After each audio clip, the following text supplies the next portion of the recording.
পুজোর আগে আগে কোরিয়ানদের মতো এরকম স্কিন পেতে চাও?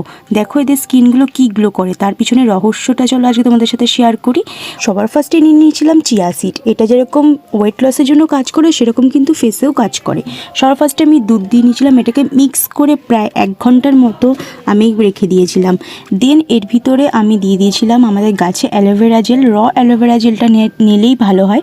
তো সেটাকে ব্লেন্ড করে নিয়েছিলাম, তো সেটার ভিতর দিয়ে মিক্স করে নিয়েছিলাম। একটু গাঢ়টা হয়ে গেছিলো বেশি, ওই জন্য একটুখানি হালকা দুধ দিয়ে দিয়েছিলাম। তারপর তোর এটাকে দিয়ে আমি মিক্সারে মিক্স করে নিয়েছিলাম, পুরো ঠিক একটা জিনিস এসছে। তো সেটা নিয়ে সব ফার্স্টে মুখটাকে ক্লিন করে নিয়ে দেন এর ভিতরে এটাকে নিয়ে ফেসটে ভালো করে ইউজ করে নিতে হবে। প্রায় 15 মিনিটের মতো রেখে দিয়েছিলাম আমি। স্কিনটা জাস্ট গ্লো করছে কি পরিমাণে দেখো, আমি তো ফেসে কিচ্ছু ইউজ করিনি, দেখো কীভাবে গ্লো দিচ্ছে। তো ইনস্ট্যান্ট খুব গ্লো দেয়। তো এই ফেস প্যাকটা তোমরা অবশ্যই ইউজ